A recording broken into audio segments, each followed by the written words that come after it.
MOS Sun Xueling.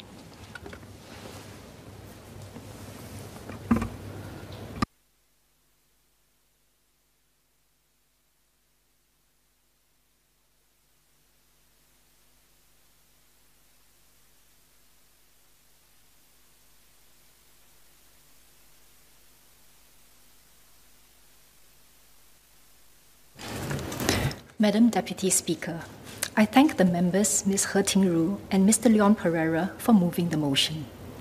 Since the government launched the Conversations on Singapore Women's Development in September 2020, we have held 160 conversations involving more than 5,700 participants from all walks of life. Participants include men and women, young and old, homemakers, professionals, executives, social workers, students, and many more. And they have provided many suggestions and feedback. Women organizations such as Singapore Council for Women's Organizations, SCWO, NTUC Women and Family Unit, and the PA Women's Integration Network hosted many of these conversations. Other women organizations, including PAP Women's Wing, AWARE, Trade Association Women's Subgroups, and student union groups have submitted their recommendations before the stipulated deadline of 31st July 2021.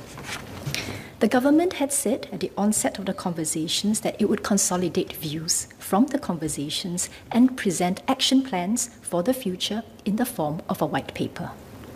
The white paper would form the basis of a full debate in Parliament, as it would have taken the range of views expressed by all participants throughout the process into account. I thank the members for their views and inputs shared today, and I would like to assure them that their views today will feed into this process. For today, I will focus on the historical context for women's development in Singapore and also provide an update on the Singapore Women's Conversations. Madam Deputy Speaker, a discussion on women's development in Singapore needs to take into account global developments, our history, the socio-economic conditions we are in, and the values and aspirations of our society. We cannot look at issues in silos at a point in time without understanding where they sit relative to the bigger picture. The past 130 years has been a time of great awakening and great progress for women in many parts of the world. Women's suffrage gained momentum in the early 1900s in the Western world. From the 1930s, there were more jobs for women in the developed world as the services industry grew. Singapore found itself in these worldwide winds of change as we moved towards independence in the 1950s. But what was the status of our women then, and what path did we set ourselves on? In the census of 1957, the general literacy rate of women in Singapore was 29%, and only 21.6% of the total female population aged 15 years and above were economically active. The early PAP party leaders had a vision for the women of Singapore, and they believed in women's advancement and gender equality. I have with me an original copy of the People's Action Party's manifesto for the Legislative Assembly elections in 1959. And under its proposed program, Item 10 states to raise the status of women by introducing a monogamous marriage law. This was further elaborated in the PAP's 5-year plan for 1959 to 1964, titled The Task Ahead, where there is a specific mention on the emancipation of women. And I read, "Women, who form nearly half of our population, have an important part to play in our national construction. In the first instance, in order to emancipate them from the bonds of feudalism and conservatism, a monogamous marriage law will be passed.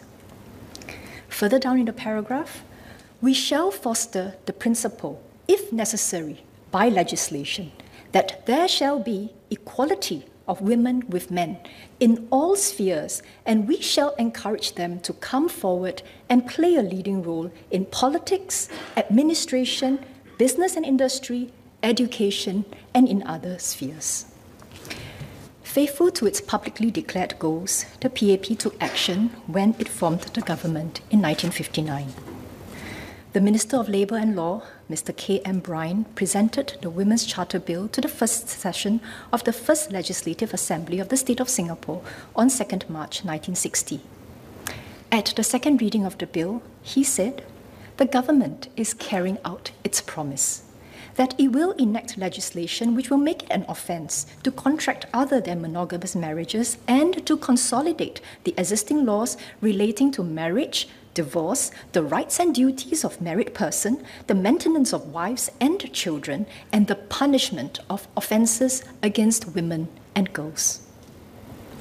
This paved the way for the passage of the Women's Charter in 1961, which was significant, as it raised the social standing of women by institutionalizing the equal standing of men and women in marriage and ensuring the welfare and protection of women in Singapore. It is most apt, then, that 60 years later, in September 2020, to advance the trajectory of women's progress and to provide them with enhanced protection, that our current Minister of Law, Mr. K. Shanmugam, would initiate the conversations on Singapore women's development. This is the PAP government's continued commitment to the advancement of our Singapore women, in partnership with the whole of society, to continue to support, enable, and empower our women. Between the passing of the Women's Charter in 1961 till today, Singapore underwent rapid transformation and the status of women improved. The political leaders rightly reasoned that for Singapore to be lifted from its fairly low economic status in the 1950s, it needed its entire population to be as highly educated and economically productive as possible. The Singapore government systematically introduced and improved legislation, policies, and initiatives to advance the progress of Singapore women and worked in close partnership with the community over the years.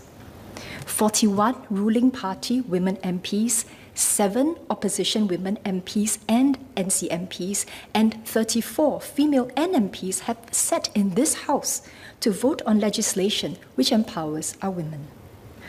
First on the agenda was the need to make quality education freely accessible to both boys and girls. Universal education for children of all races, gender, and backgrounds was implemented. Boys and girls were equally valued and given as much opportunity as possible to pursue education and skills-based training. Female literacy rate went from 29% in 1957 to 54.3% in 1970 and crossed 80% in 1988. The female share of university intake has remained at about 50% since around 1980. Healthcare services for women and girls were improved.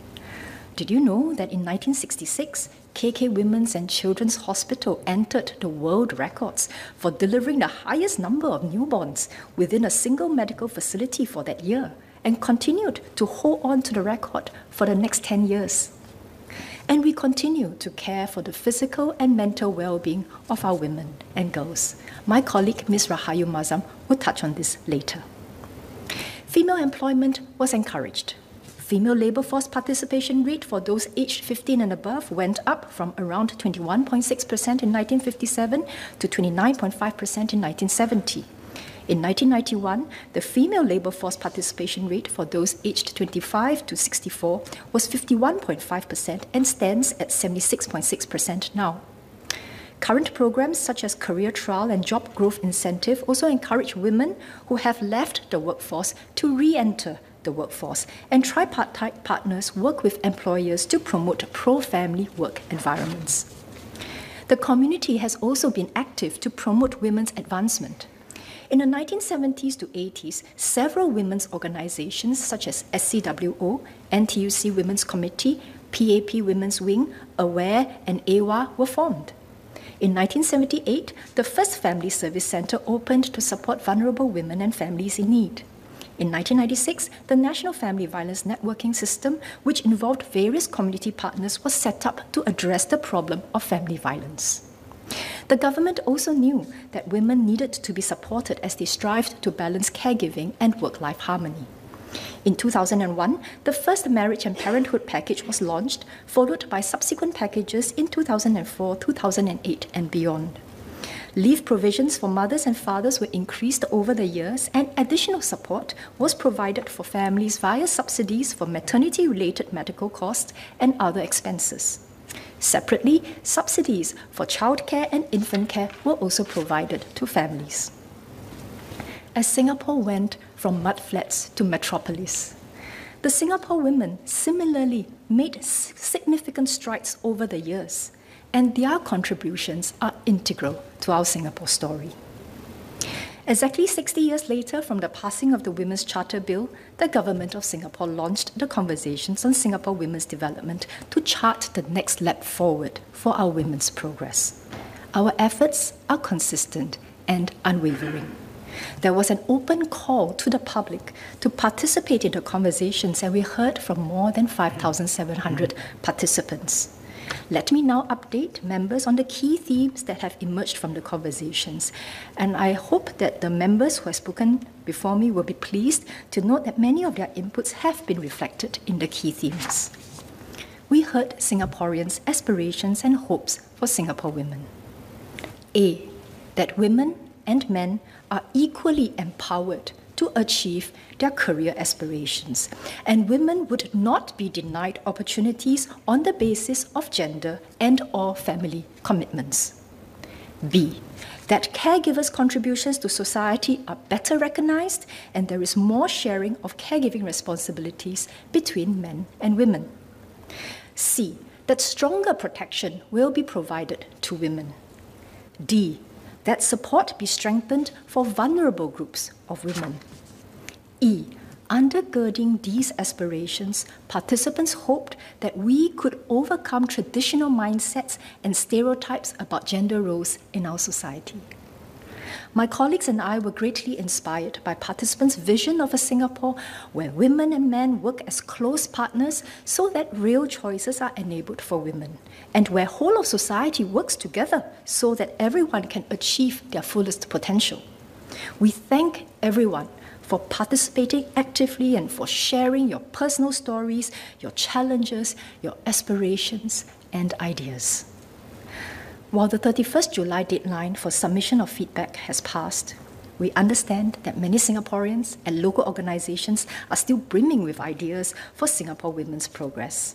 Any new ideas from today's session will also feed into the overall process. We continue to welcome your feedback, so please send them to us before end August. Even as we are reviewing the feedback and preparing for the white paper for debate in Parliament, we have begun work to address some of the feedback that we have received, building on what we have already been doing to support Singapore women. A, to enhance protection for women, MHA has reviewed the sentencing framework for sexual and hurt offences and increased the penalties for 3 specific sexual offences. The Interagency Task Force on Family Violence will release its recommendations later this year. MCI launched a Singapore Together Alliance for Action to tackle online harms, especially those targeted at women and girls. B, to cultivate a shift in mindsets. MOE has enhanced its character and citizenship education curriculum to build an appreciation of the equity of roles in the family, respect for both genders, and the importance of not ascribing to gender stereotypes when considering education and career pathways. C, to review how we can stamp out discrimination in the workplace, MOM announced that it was setting up a tripartite committee to study whether legislation should be pursued and its appropriate scope. Madam Deputy Speaker, as the saying goes, if you want to go fast, go alone. If you want to go far, go together. In the past 60 years, we have made significant progress because of partnership at all levels of society. This year, through the conversations launched by the government, we will have outlined and united around a common vision for Singapore women's progress. Given the importance of Singapore women's progress to our nation, the Prime Minister, will be attending the final session of the conversations in September, and he will be sharing our plans for the future, taking into consideration the feedback received from the conversations. Madam Deputy Speaker, I support the good intentions of the motion. Individuals, families, employers, and the community have all played important roles in this partnership. In the next lap of our journey, let us all work even more closely together towards a fairer and more inclusive society where our Singapore women can realize their fullest potential. Thank you. Madam Deputy Speaker, sorry, in Chinese, please. 在过去的50年里，新加坡女性的地位显著提高，从事经济活动的女性逐年增加。如今，新加坡每年的大学毕业生有近一半是女性。